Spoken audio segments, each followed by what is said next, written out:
नमस्कार साथियों, मैं डॉक्टर हृदय चौधरी आप सभी का स्वागत है।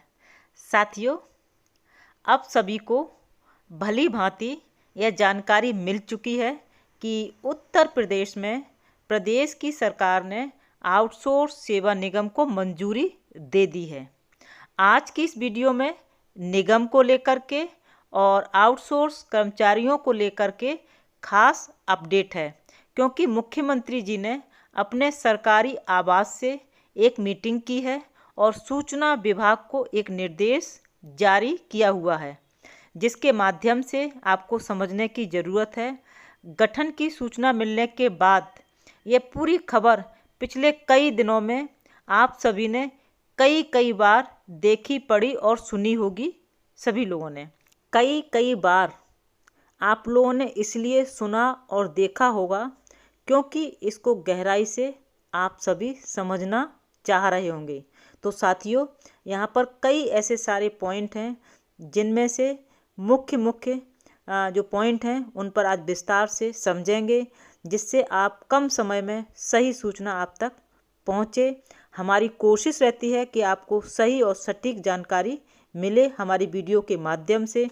इस जानकारी को आगे बढ़ाएं, लेकिन उससे पहले एक रिक्वेस्ट है, और ये रिक्वेस्ट हमारी हर वीडियो में आपको हमेशा मिलेगी कि चैनल से अगर नए जुड़े हैं तो चैनल को सब्सक्राइब करें, बेल आइकॉन दबाएं, ऑल पे सेट करें, जिससे कि सभी इम्पोर्टेंट वीडियो आपके पास हमेशा पहुंचती रहें। और हमारी वीडियो सब आपके ही मुद्दों से जुड़ी होती हैं, जिससे कि आपको अपने चीज़ों को ज़्यादा से विस्तार से समझने का मौका मिले। साथियों, वीडियो को लाइक कीजिए, शेयर कीजिए।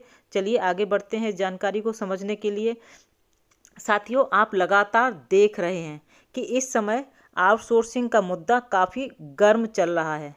विपक्ष और पक्ष दोनों ही इस मुद्दे पर अपने अपने विचार रख रहे हैं। विपक्ष कह रहा है कि हम सत्ता में आएंगे तो इनको परमानेंट कर देंगे, और इधर इनकी सरकार बोल रही है कि आउटसोर्स कर्मचारियों को निगम से जोड़कर इनको नियमितीकरण की तरह ही सारी सुविधाएं प्रदान करेंगे, जिससे यह अपने परिवार का भरण पोषण अच्छे से कर सकें, बच्चों को अच्छी शिक्षा दे पाएं। लाखों कर्मचारियों को शोषण से बचाने का इंतजाम किया जा रहा है। श्रम अधिकार, सामाजिक सुरक्षा की बात कही जा रही है। तो इस तरह से सारी सुविधाएं देने की बात सरकार कर रही है। इस तरह से वो सारी सुविधाएं जो नियमितीकरण कर्मचारियों को मिलती हैं, उन्हीं की तरह सब कुछ हो पाए, तो इसलिए ये सारा प्रयास किया जा रहा है।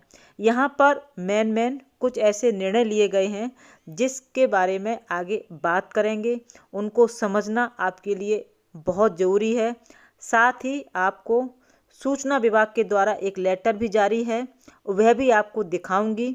लेकिन सबसे पहले अगर बात करें तो मुख्य रूप से यहाँ पर एक जो बड़ा बदलाव सुनने को मिल रहा है वो है आउटसोर्स कंपनियाँ, जो कि वह कंपनियाँ यथावत रहेंगी। मतलब वह कंपनियाँ नहीं हटाई जाएंगी, यथावत यानी कि जैसे कि वैसे ही रहेगा। जो भी लोग एम्प्लॉयज़ होंगे वह कंपनी के थ्रू होंगे। इस तरह की बातें सामने आ रही हैं। यानी कि यहाँ पर स्पष्ट होता हुआ दिखाई दे रहा है कि कर्मचारियों की नियुक्ति एजेंसियां ही तय करेंगी, जिस पर निगम की निगरानी रहेगी। इन्हीं सभी बातों को आप सभी को बारीकी से समझना होगा। और वह कंपनियां जो सिलेक्ट होंगी जेम पोर्टल के माध्यम से, वह 3 वर्ष के लिए ही केवल होंगी। अब यहाँ पर सवाल यह उठता है कि जब आउटसोर्स की कंपनियां भी सामने हैं और उसके अलावा यहाँ पर जो है निगम भी काम कर रहा है, तो दोनों एक प्लेटफॉर्म पर काम करने का मतलब क्या हो गया है। तो ऐसे ही कुछ बिंदुओं पर यहाँ जो हमारी सूचना है उसको पहले देख लेते हैं। इसको यहाँ पर आप भी देख सकते हैं, यहाँ देख सकते हैं। फटाफट से देखिए कि वीडियो कहीं ज़्यादा बहुत लंबी ना हो जाए कि क्या कहता है। ऐसे मुद्दे पर इन दोनों का कोलाब होने का क्या मतलब है, क्या उद्देश्य है और क्या सूचना कहती है। इसमें पूरा तो पढ़कर नहीं सुनाएंगे, हाँ कुछ मुख्य बिंदु हैं वो जरूर आपको इंगित करेंगे। यह निगम प्रशासनिक व्यवस्था में पारदर्शी लाने के साथ साथ आउटसोर्सिंग कर्मचारियों के जीवन में स्थायित्व और भरोसा सुनिश्चित करेगा। यह मुख्यमंत्री जी ने कहा। यहाँ देखिए पूरी तरह से मुख्यमंत्री जी ने कहा है। और आगे है, इसमें आउटसोर्स कर्मचारी के सामाजिक एवं आर्थिक हितों के सर्वोच्च प्राथमिकता दी जाएगी। यह एक महत्वपूर्ण बिंदु है इसको आपके लिए। और इस पत्र में देखो बिल्कुल स्पष्ट लिखा है कि प्रस्तावित निगम का गठन कंपनी एक्ट के तहत किया जाएगा। यहाँ पर आप देखिएगा, ये लेटर है, इसमें आप देख सकते हैं। सभी आउटसोर्स कर्मियों का पारिश्रमिक प्रत्येक माह की 5 तारीख तक सीधे उनके बैंक अकाउंट में भेजा जाए। ये भी आप यहाँ पर देखेंगे। और इसकी रकम समय से जमा हो। इस सूचना पत्र में 5 तारीख वेतन देने की जो बात कही गई है वह जब निगम का गठन हो जाएगा उसके बाद यह प्रक्रिया शुरू होगी। इस पत्र से ऐसा समझा जा रहा है, यानी कि निगम बनेगा तो बहुत सारी जो समस्याएं आ रही हैं वो दूर हो जाएंगी। तो इस तरह की तमाम समस्याएं हैं जो कहीं ना कहीं दूर होती दिखाई दे रही हैं। यहाँ पर आप देख सकते हैं, आप निगम को रेगुलेटरी बॉडी की भूमिका में रखा जाए जो एजेंसियों की कार्यप्रणाली की निगरानी करें। इस तरह से यहाँ समस्याओं से निपटने के लिए यहाँ पर बातें कही जा रही हैं। आउटसोर्स कंपनियों और निगम दोनों हैं, तो यहाँ पर आउटसोर्स कंपनियों से ही एम्प्लॉयज़ को रखना है। ऊपर भी मैंने ये कहा, और क्योंकि निगम के पास ऐसी कोई पावर नहीं बन पा रही है और इस पत्र से स्पष्ट हो रहा है कि एम्प्लॉयज़ कंपनी के माध्यम से ही रखे जाएंगे, यानी कि कंपनी ही तय करेगी। निगम के पास ऐसी कोई पावर नहीं है। तो यहाँ पर एक बात कही गई है कि निगम को रेगुलेटरी बॉडी की भूमिका में होगा। और तो यहाँ पर हम आगे और भी ज़्यादा डिस्क्राइब करेंगे कि किस किस मुद्दे पर यह जो है एजेंसियों को बांट के रखेंगे, निगम किस तरह से इन मुद्दों पर। यहाँ अब देख लें, प्रस्तावित निगम द्वारा की जाने वाली सभी नियुक्तियों में SC, ST, OBC, EWS, महिला, दिव्यांग एवं पूर्व सैनिकों के लिए आरक्षण प्रावधान को पूर्णतः पालन किया जाएगा। जिस तरह से गवर्नमेंट नौकरियों में आप देखते हैं कि जो अस्थाई नौकरियां, रेगुलर नौकरियां हैं, उनमें किस तरह से पालन होता है, जैसे यहाँ पर भी इन चीज़ों का पालन किया जाएगा। जो भी भूतपूर्व सैनिक हैं, जो भी विधवा, दिव्यांग और उसके साथ साथ में ऐसी परित्यक्ता महिलाएं, उन पर विशेष रूप से आउटसोर्स कंपनियों के माध्यम से उनको वरीयता देने की बात कही जा रही है। उत्तर प्रदेश आउटसोर्स सेवा निगम प्रदेश की प्राथमिक प्रणाली के इस नए पाठ से जवाब देने का नया अध्याय जुड़ेगा।